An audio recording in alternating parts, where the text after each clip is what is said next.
700 kilometre کا ریگستانی سفر آج کے دور میں بھی کرنا مشکل ہے. سائیکل پہ نہیں آپ کر سکتے, پیدل تو آپ سوچ بھی نہیں سکتے.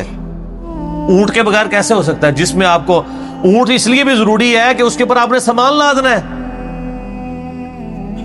پانی نہیں راستے میں پینا, ریگستان میں تو کئی کلومیٹر تک کچھ بھی نہیں ہوتا, بھوکے پیاسے مریں گے. پھر آپ قافلے سے بھی جدا ہیں. تو ابو ذر غفاری کوشش کرتے رہے کس طریقے اونٹ, اسی دوران قافلہ نکل گیا آگے, تو وہ اونٹ اٹھا ہی نہیں ہے. تو حضرت ابو ذر غفاری نے اپنا سامان اپنی پیٹھ پہ لاد لیا.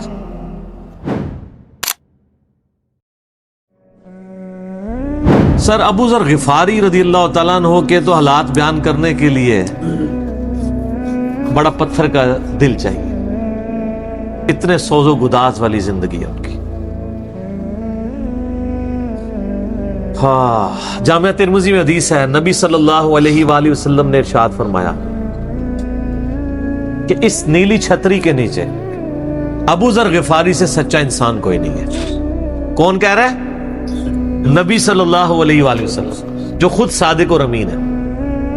اور جامعہ ترمذی میں ایک اور حدیث ہے, نبی علیہ السلام نے فرمایا کہ ابو ذر غفاری سے بڑھ کر کوئی عہد وفا کرنے والا اور زہد میں میری امت میں نہیں ہے. یہ میری امت میں عیسیٰ ابن مریم کی مثل ہے, ابو ذر غفاری. اور عیسیٰ ابن مریم وہ ہیں جن کے بارے میں روایتوں میں آتا ہے کہ وہ دنیا سے اتنے زاہد تھے کہ وہ برتن میں پانی بھی نہیں پیتے تھے. وہ کہتے تھے یہ بھی دنیا کا مال ہے, اپنے ہاتھوں میں پانی پیا کرتے تھے. یعنی دنیا کو 3 طلاقیں دی ہوئی تھی. تو نبی علیہ السلام فرمایا میری امت میں سیدنا عیسیٰ ابن مریم کی مثل زہد میں ابو ذر غفاری ہے. یہ لفظ ہے ابو ذر غفاری, غفاری نہیں ہے لفظ, غفاری زیر ہے اور فا کے اوپر تشدید بھی نہیں ہے. تو ابو ذر غفاری رضی اللہ تعالیٰ عنہ علیہ السلام نبی علیہ السلام کے لاڈلے اصحاب میں سے تھے. صحیح بخاری میں ان کے قبول اسلام کا پورا واقعہ موجود ہے. ان تک جب دعوت پہنچی کہ اس طرح ایک پیغمبر آئے ہیں مکے کی سرزمین میں جنہوں نے دعوی نبوت کیا, تو یہ انہوں نے پہلے اپنے بھائی کو بھیجا کہ خیر خبر لے کے آؤ, تو انہوں نے بتایا ہاں اس طرح ایک شخص ہے. پھر یہ خود رخت سفر باندھ کے نبی صلی اللہ علیہ وآلہ وسلم کی خدمت میں حاضر ہوئے مکہ شریف میں. تو صحیح بخاری میں آتا ہے کہ یہ گئے, یعنی مکہ شریف میں اب ڈر بھی رہے تھے, میں کیونکہ ان کو پتا تھا کہ نبی علیہ السلام کی مخالفت بھی بہت زیادہ ہے, کہ اگر میں کسی سے نبی علیہ السلام کے بارے میں پوچھا تو ہو سکتا ہے میرے ساتھ کوئی ایسی ایکٹیویٹی پرفارم نہ کر دے.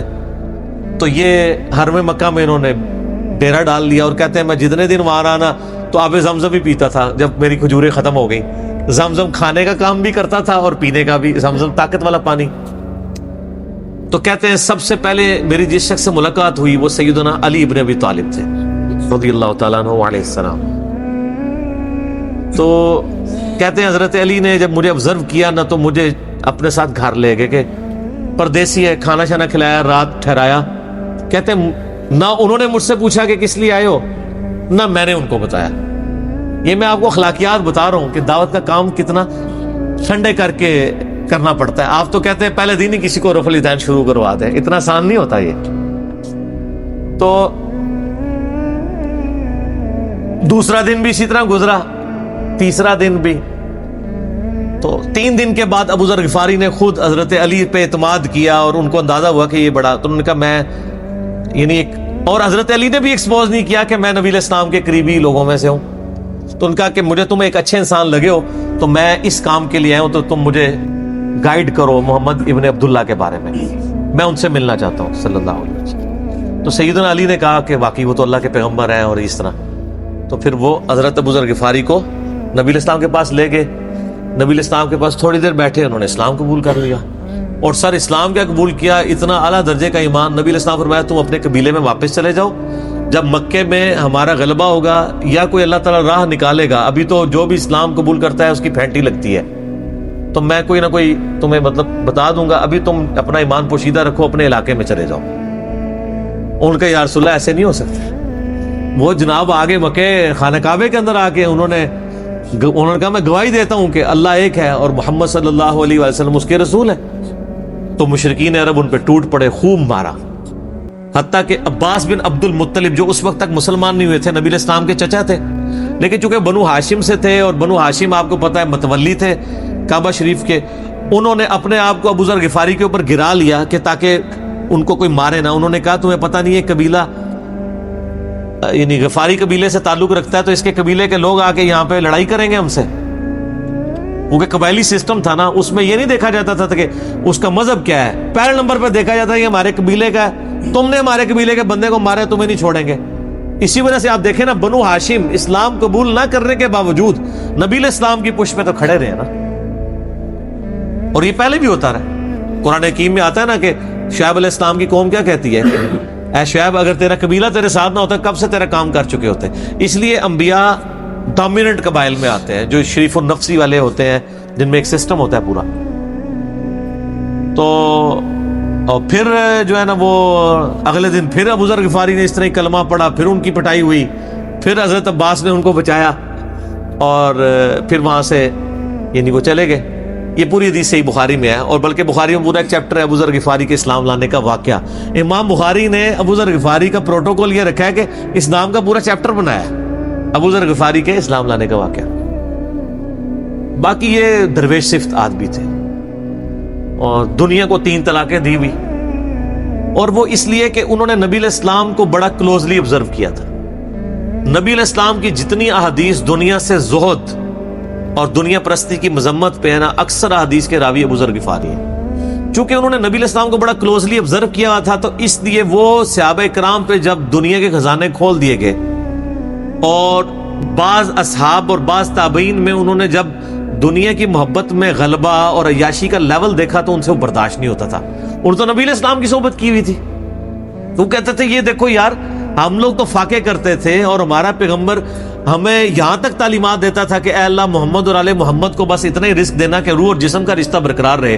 یہ حدیث بخاری و مسلم میں ہے, اور بخاری و مسلم میں حدیث ہے حضرت عمر کو نبی علیہ السلام نے ڈانٹتے ہوئے کہا, جب وہ چٹائی کے نشان دیکھے ان کا یا رسول اللہ رو پڑے کہ کیسر و کسرا تو دنیا کے مزے لوٹ رہے ہیں اور آپ اللہ کے نبی ہیں, تو آپ فرمایا کہ تم اس پہ خوش نہیں کہ وہ دنیا کے مزے لوٹیں اور تم آخرت کی سعادت لوٹو.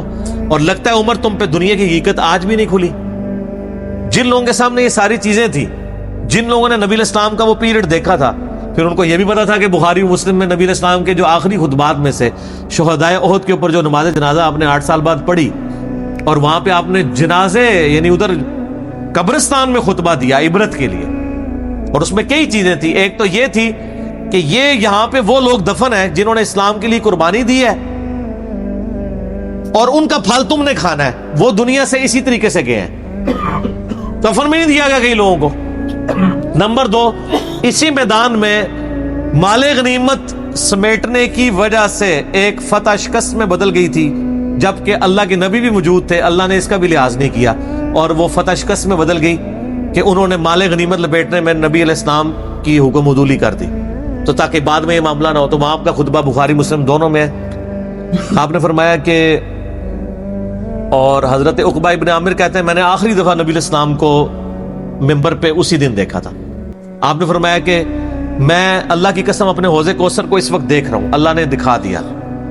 اور آپ نے فرمایا کہ مجھے یہ خطرہ نہیں ہے کہ تم میرے بعد شرک کرنے لگو, لیکن مجھے ڈر ہے کہ تم دنیا کے مال میں پھنس جاؤ گے اور پھر تم ایک دوسرے کو قتل کرو گے جس طرح اگلی قوموں نے کیا, اور تم بھی تباہ و برباد کر دیے جاؤ گے جس طرح اگلے. اس سے زیادہ کیسے آپ ڈر سناتے؟ اب یہ ساری چیزیں موجود تھیں.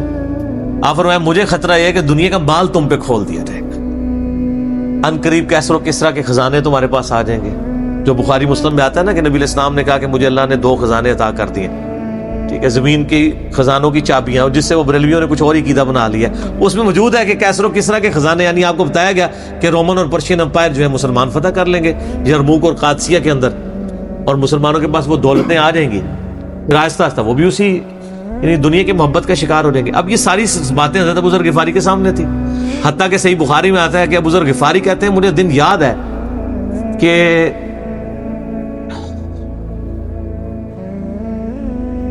نبی علیہ السلام نے فرمایا کہ ابو ذر وہ احد پہاڑ دیکھ رہے ہو, تو کہتے ہیں میں نے اود پہاڑ کی طرف دیکھا اور میں یہ سوچ رہا تھا کہ ابھی مجھے آپ کسی کام کے سلسلے میں وہاں بھیجیں گے. دن کا وقت تھا تو میں اپنے ذہن میں یہ اندازہ لگانا شروع کر دیا کہ کوئی کام بتائیں گے تو میں یہ پہنچ کے واپس کتنی دیر میں آؤں گا. لیکن آپ نے یہ بات نہیں کرنی تھی. آپ نے فرمایا کہ اگر یہ سارا پہاڑ جو کئی کلومیٹرز پہ پھیلا ہوا ہے, آج بھی اود پہاڑ موجود ہے مدینہ شریف میں, مسجد نبوی سے بھی نظر آتا ہے, اور جو شہدائے اود کا قبرستان ہے اس کی بالکل بیک سائڈ پہ کئی کلومیٹرز پہ پھیلا ہوا, اگر یہ سارا سونے کا ہو تو آپ علیہ السلام فرمایا کہ میں سب کا سب اللہ کی راہ میں فوراً شام سے پہلے خیرات کر دوں. اپنے پاس میں 2 یا 3 دینار ہی رکھوں صرف, یعنی جو ٹوٹل زندگی گزارنے کے لیے سب خیرات کر دوں.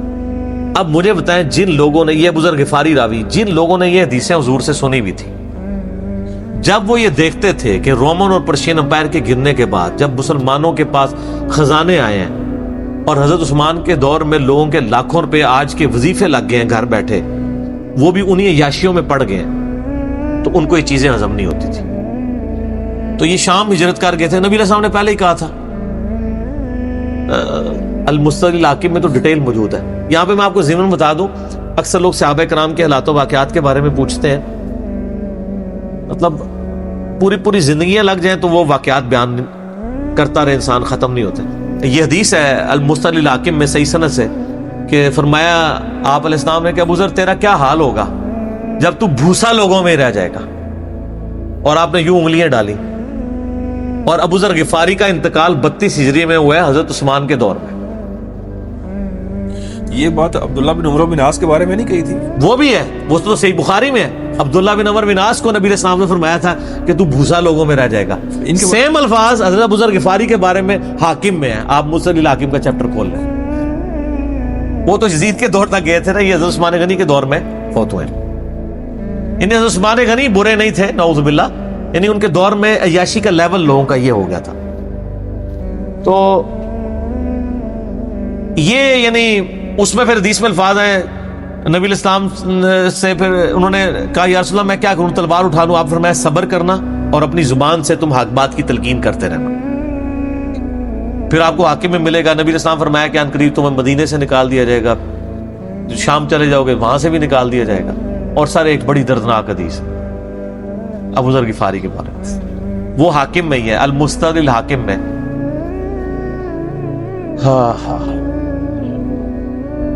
غزوہ تبوک آپ کو پتا ہے ایک ایسا غزوہ تھا جس میں جو شرکت نہیں کرے گا وہ منافق ڈکلیئر ہوگا. قرآن میں فتویٰ آ گیا تھا. اس سے پہلے کبھی نفیر عام نہیں تھی, یہ پہلا اور آخری موقع تھا, کیونکہ رومن امپائر سے ٹکرانا تھا. سپر پاور تھی دنیا کی, 1.5 لاکھ کی فوج لے کے کیسرے روم بارڈر پہ آ گیا تھا عرب کے.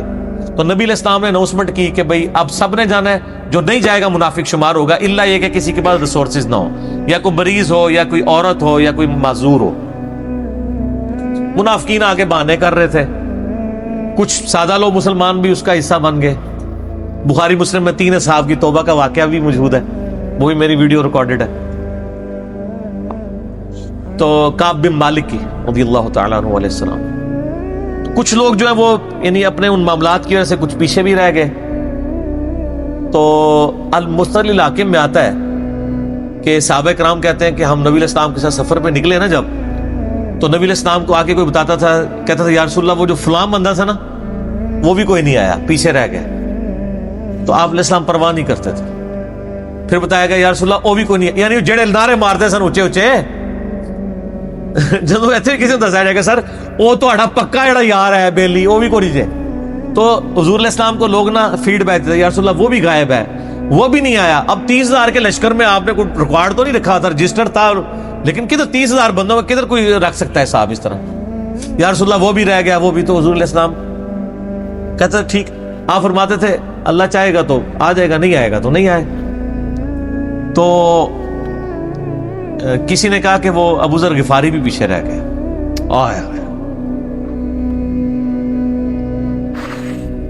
اور ابو ذر کو اس کے اونٹ نے روک لیا.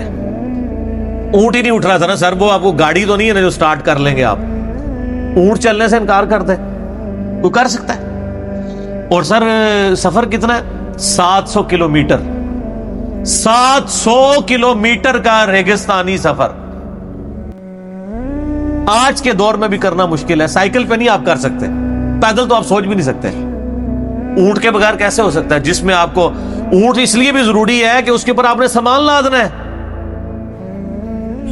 پانی نہیں راستے میں پینا, ریگستان میں تو کئی کلومیٹرز تک کچھ بھی نہیں ہوتا, بھوکے پیاسے مریں گے. پھر آپ قافلے سے بھی جدا ہیں. تو ابو ذر غفاری کوشش کرتے رہے کس طریقے اونٹ, اسی دوران قافلہ نکل گیا آگے, تو وہ اونٹ اٹھا ہی نہیں ہے. تو حضرت ابو ذر غفاری نے اپنا سامان اپنی پیٹھ پہ لاد لیا, پیدل چل پڑے ریگستانی سفر میں. حاکم کی روایت ہے کہ ہم نے دیکھا دور سے ایک اکیلا شخص آ رہا ہے جس کی پیٹھ کے اوپر بورا لدا ہوا ہے. تو نبی علیہ السلام کی آپ محبت دیکھیں, آپ نے فرمایا کہ تو ابو ذر ہو جا, یعنی جو آنے والا شخص ہے تو ابو ذر ہو. یعنی حضور نے خواہش کا اظہار کیا. آپ کو نظر تو نہیں آ رہا تھا یہ کون آ رہا ہے, آپ کی محبت, آپ کو پتا تھا ابو ذر غفاری نہیں رہ سکتا پیچھے. تو صحابہ کہتے ہیں آپ نے فرمایا تو ابو ذر ہو جا. تو صحابہ کہتے ہیں تھوڑی دیر بعد جب وہ قریب آئے تو ہم نے پہچان لیا ابو ذر غفاری ہیں. تو جب ہم نے پہچان لیا نا, تو حضور علیہ السلام نے ان کے پہنچنے سے پہلے آپ نے فرمایا ابو ذر کو دیکھو اکیلا آ رہا ہے, اکیلے ہی دنیا سے جائے گا اور قیامت دن بھی اکیلا اٹھایا جائے گا. دنیا سے کیا کہہ رہے گے, صحیح بخاری میں آتا ہے کہ حضرت عثمان غنی رضی اللہ عنہ کے دور میں چکے. یہ اس حدیث کا بھی کچھ حصہ باقی ہے, میں بعد میں بیان کروں گا, پہلے میں اس کو کنکلوڈ کر لوں کہ صحیح بخاری میں آتا ہے کہ حضرت ابو ذر غفاری شام چلے گئے تھے. وہاں پہ چونکہ گورنر تھے حضرت معاویہ رضی اللہ تعالیٰ عنہ. وہ قرآن کی وہ جو سورہ توبہ کی آیات ہے نا, کہ جو لوگ سونا اور چاندی جوڑ کے رکھتے ہیں یہ گرم کر کے ان کی پیٹھوں پہ, ان کے ماتھے کے اوپر لگایا جائے گا قیامت والے دن. تو وہ یہ آیت پڑھا کرتے تھے اور حضرت معاویہ سے ان کا جھگڑا رہتا تھا کہ تم لوگ جو یہ مال جوڑ رہے ہو نا, اور یہ اتنے خزانے تم لوگوں نے بنا لیے ہیں, یہ نبی علیہ السلام کی تعلیمات کے خلاف ہے. تو حضرت معاویہ کہتے تھے یہ تو اہل کتاب کے بارے میں آیات نازل ہوئی ہیں. تو وہ کہتے تھے نہیں, یہ سب کے بارے میں ہے. اب شرعی حکم یہ ہے کہ مال آپ جوڑ سکتے ہیں اگر آپ زکوٰۃ دے رہے ہیں, لیکن یہ پسندیدہ نہیں ہے, طریقہ نبوت یہ نہیں ہے. نبی علیہ السلام نہیں جوڑ سکتے تھے, پوری زندگی زکوٰۃ دینے کی نوبت نہیں آئی ہے, حالانکہ خمس ملتا تھا, خیرات کرتے تھے. ابو ذر غفاری کا جھگڑا یہ تھا کہ تم تو نبی کے اصحاب ہو, تم لوگوں کو یہ زیب ہی نہیں دیتا کہ تم لوگ اس طرح کے مالات میں رہو اور اس طرح مال جوڑو. تو اب چونکہ سینئر صحابی تھے, ان کو ہاتھ ڈالنا بھی آسان نہیں تھا. پھر نبی علیہ السلام نے فرمایا ہو کہ اس سے زیادہ سچا انسان ہی کوئی نہیں. تو حضرت معاویہ نے خط لکھا حضرت عثمان کو کہ جی اس بندے سے میری جان چھڑائے نا, اس کو آپ واپس بلائیں. تو حضرت معاویہ نے جب خط لکھا تو حضرت عثمان نے ان کو کہا تم مدینہ شریف واپس آ جاؤ. مدینہ شریف جب یہ واپس آئے تو صحیح بخاری میں آتا ہے کہ لوگوں کا جھمگٹا لگ گیا ابو ذر غفاری کے گرد. لوگوں کو پتا تھا یہ تو بڑا یعنی زہد والا بندہ ہے. تو ابو ذر غفاری وہی حدیثیں سنایا کرتے تھے کہ حضور نے فرمایا یہ احد پہاڑ سونے کے برابر ہو تو میں خیرات کر دوں گا. جبکہ باقی صاحب کہتے تھے کہ مال جوڑنا جائز ہے اگر زکوٰۃ کوئی دیتا رہے. وہ یہ کہتے تھے کہ یار یہ تم لوگوں کو تو زیب نہیں نہ دیتا, یار تم لوگ تو یہ باتیں نہ کرو, تم لوگ نبی کی صحبت یافتہ ہو, تم لوگوں کو تو زہد ہونی چاہیے تم لوگوں کی زندگی میں. اب لوگوں کا ہجوم ان کے گرد لگ گیا اور پھر حضرت عثمان نے ان کو خلیفہ وقت تھے بلایا اور کہا کہ یار تو خود ہی مدینہ شریف چھوڑ کے یہاں سے چلا جا, تیری وجہ سے فتنہ کھڑا ہو رہا ہے. حضرت عثمان نے کہا میں نے تو نبی علیہ السلام سے سنا تھا کہ گمراہوں کی اطاعت کرنا, صبر کر لینا. تو ایک زبدہ نامی کا ایک گاؤں تھا مدینہ شریف کے پاس, شہر سے ہٹ کے, تو وہ پھر وہاں پہ ہجرت کر گئے. آپ دیکھیں ریونج کیسا تھا, لوگ کتنے ڈرے ہوئے تھے کہ ابو ذر اپنی بوڑھا شخص 80-90 سال کا بابا اپنی ایک بڑھیا بیوی کو لے کے اس عمر میں شہر بدر ہو رہا ہے اکیلا. آج نہیں آپ سوچ سکتے کسی جگہ آپ اکیلے جا کے پڑاؤ کریں, کسی بیابان کے اندر, ریگستان کے اندر. اس زمانے میں آپ سوچ رہے, آج کل بھی آپ مدینہ شریف کے گر چلے جائیں تو آپ وہاں نہیں ایک رات بھی نہیں گزار سکتے. تو کوئی شخص حضرت ابو ذر غفاری کو سی آف کرنے نہیں آیا سوائے حضرت علی کے, اور وہ بھی مدینے کی باؤنڈری تک آئے. ان کو پتا تھا ان کے سٹانس کے بارے میں, اور حضرت علی نے ان کو جب سی آف کیا تو کہا کہ میں چونکہ حکمران وقت کی اطاعت کا پابند ہوں, میں مدینے کی باؤنڈری سے باہر نہیں جاؤں گا. اگر مجھے کوئی اس طرح کا یعنی حکم اجازت مل جاتی تو میں تیرے ساتھ جاتا. ایران والوں نے حضرت علی علیہ السلام کے زندگی کے آخری 10 سال کے اوپر ایک فلم بنائی ہے, امام علی علیہ السلام. اس میں ابو ذر غفاری کے سارے واقعات انہوں نے فلمائے ہیں سر, دیکھنے والے. جب مولا علی چھوڑنے آتے ہیں, پھر جو ان کی ڈیبیٹس ہوتی ہیں مدینہ شریف میں لوگوں کے ساتھ, وہ ساری انہوں نے ویڈیو میں فلما دی. پھر یہ چلے گئے وہاں پہ رہنا شروع ہو گئے.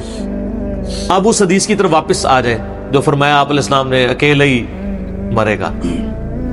تو ابو ذر غفاری, اس حاکم کی روایت میں آتا ہے ابو ذر غفاری کی موت کا وقت قریب آ گیا, صرف بیوی ہے پاس. بیوی نے رونا شروع کر دیا کہ حضرت آپ فوت ہو گئے, آپ کو کفن کون دے گا, آپ کو غسل کون دے گا, آپ کو دفنائے گا کون, میں عورت ذات کیا کر سکتی ہوں. حضرت ابو ذر نے کہا کہ نبی علیہ السلام سے میں نے سنا تھا کہ تو اکیلا مرے گا, پھر مسلمانوں کا ایک قافلہ وہاں سے گزرے گا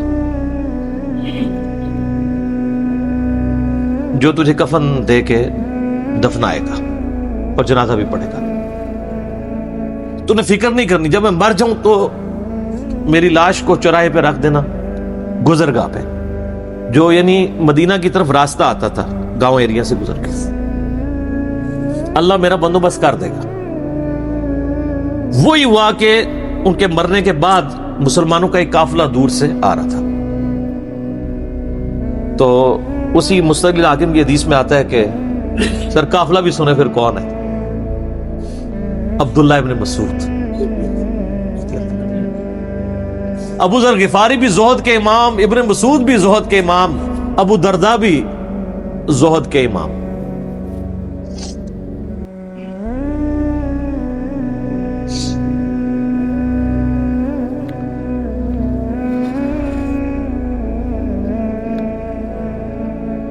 ابن مسعود رضی اللہ تعالیٰ عنہ جب وہاں پہ رکے, ان کو تو نہیں پتا تھا یہ کون ہے.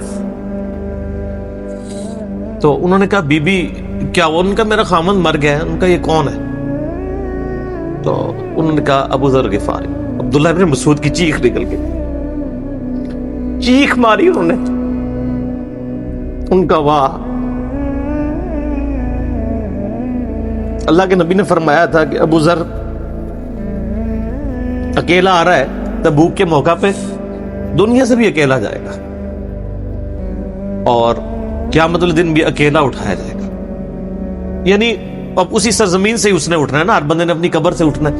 یعنی وہ مسلمانوں کے قبرستان میں بھی دفن نہیں. ایک یہ جو مزار کی رٹ لگائے پھرتے ہیں, میں ان سے پوچھتا ہوں تمہارے بابوں کی کیا اوقات ہے, ابو ذر غفاری کا مزار دکھاؤ کدھر ہے.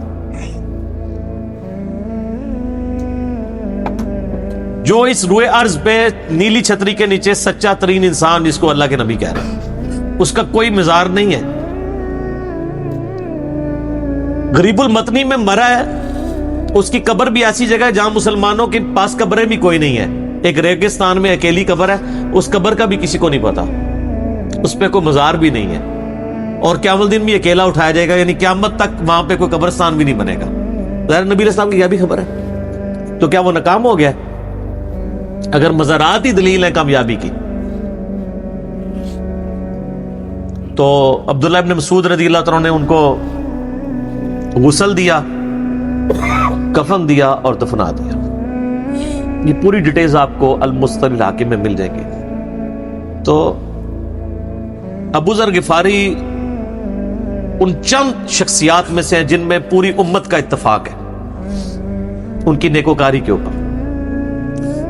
شیعہ بھی ان کو بہت رسپیکٹ دیتے ہیں, اہل سنت بھی دیتے ہیں, صوفیاء کے ہاں بھی ان کو امام مانا جاتا ہے زہد کی وجہ سے. آپ تصوف کی جتنی کتابیں پڑھیں, چاہے امام غزالی کی ہوں, رسالہ قشیریہ پڑھیں, اور لوگوں کو بھی پڑھنا شروع کریں, تو ابو ذر غفاری آپ کو زہد کے امام کے طور پہ ملیں گے کہ ان کی زندگی میں یعنی یہ زہد تھا کہ انہوں نے کس طرح کی زندگی گزاری ہے. سر لوگ مجمع میں مرتے ہیں, ان کو یاد کوئی نہیں کرتا, اور ابو ذر غفاری کو آج بھی دنیا یاد کر رہی ہے, ہم بھی یاد کر رہے ہیں رضی اللہ تعالیٰ عنہ علیہ السلام.